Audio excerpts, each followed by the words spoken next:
Hey everyone, and welcome. Today, we're diving into something truly mind-bending, how AI is making the incredible leap from just being an expert with words to becoming an agent that can actually see, understand, and act in our physical world.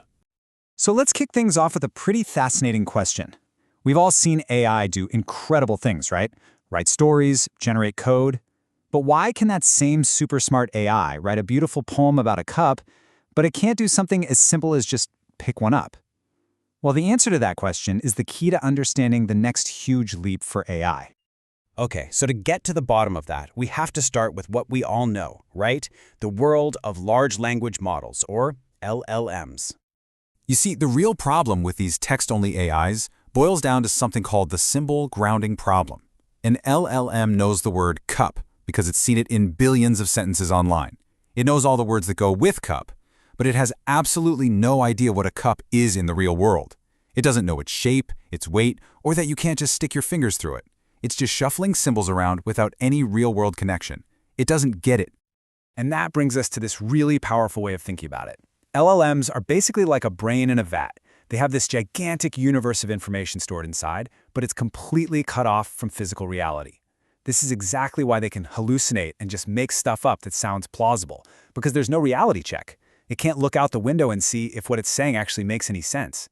So how do you get the brain out of the vat? The first step? You've got to give it senses. And that brings us to the next stage in this evolution, large multimodal models, or LMMs. Okay, take a look at this chart. This is going to be our roadmap for the whole journey. We're going to use this to track how AI is evolving, moving from left to right, from those basic LLMs to the really advanced stuff that's coming. Now let's zoom in on the first two columns here. See that line for input modalities? LLMs are text only, but look at LLMs, they can handle text, vision, and audio. Giving AI eyes and ears? I mean, that's a total game changer for connecting it to the real world. Its understanding is suddenly grounded in what it can actually perceive. And this is where things get really cool. Google's RT2 model was a massive breakthrough, because for the very first time, a robot could tap into that huge library of knowledge on the internet, all those images, all that text, and use it to figure out how to do something new in the real world. And the results? I mean, they were staggering.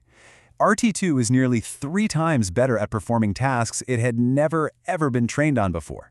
This wasn't just a tiny improvement. It was a massive leap in its ability to generalize and figure out new stuff on its own, all thanks to that new multimodal understanding.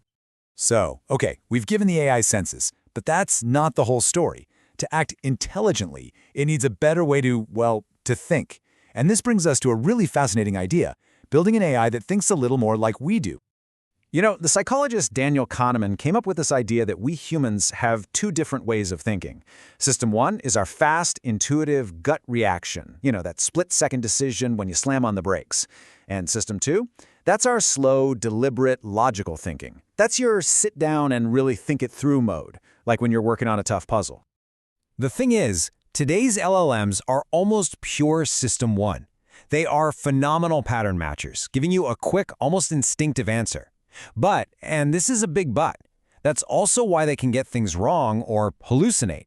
They're great at quick connections, but they fall apart when a problem needs slow, careful, logical steps. So the future, the real goal, is to build an AI that has both. See how this diagram lays it out? You've got that fast, reactive System 1 on one side and the slow, deliberate System 2 on the other. And the secret sauce is right there in the middle, that integration point. That's what lets the AI be both quick and thoughtful, to react instantly when it needs to, but also to pause, plan, and reason when it hits a complex problem. So we have an AI with senses, we have one with a more sophisticated way of thinking. What's the final piece of the puzzle? Well, it's giving that brain a body, so it can finally get out and do things in the world. All right, let's go back to our roadmap here and look at that last column, Embodied AI. Check out the real-world grounding. It says strong, grounded in physical interaction. This right here is the final stage. This is where it all comes together, the senses, the smarter thinking, and now physical action. And this is all possible because of a brand new type of technology called Vision Language Action Models, or VLAs. Think about it. Instead of cobbling together different systems for seeing, thinking, and moving, a VLA bundles it all into one seamless model. It can literally see a scene, understand a command like, hey, pick up the red apple, and then translate that directly into the right physical movements to get it done. And this isn't science fiction. We're seeing it happen right now. You've got NVIDIA's GR00T project, which is trying to build a general-purpose AI for all kinds of humanoid robots. You've got Tesla pushing forward with its Optimus robot, and then you have incredible research like Dex MimicGen, which lets robots learn how to do really complex two-handed jobs just by watching a person do it one time. So when you put it all together, perception, cognition, action, you realize we are stepping into a brand new frontier. But you also realize that with this kind of power comes some seriously profound new responsibilities.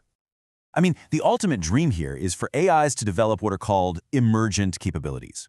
It's like how a child learns to walk, and then, from that, figures out how to run and jump on their own. These embodied AIs could start picking up new skills just by interacting with the world, learning and growing in ways we didn't explicitly program. It's truly unpredictable, and honestly, a little mind-blowing. But to get to that future, we have to tackle some of the biggest questions humanity has ever faced. Like, who's in charge of this stuff? Who governs it? How do we guarantee that a robot acting in our world actually shares our values? And as these AIs get more and more complex, what kind of ethical duties might we have toward them? You know, when you boil it all down, it comes back to this one single, absolutely crucial question. As we teach our machines to move beyond words and actually step into our world, the great challenge of our time will be making sure they act not just intelligently, but wisely, and for the good of every single one of us.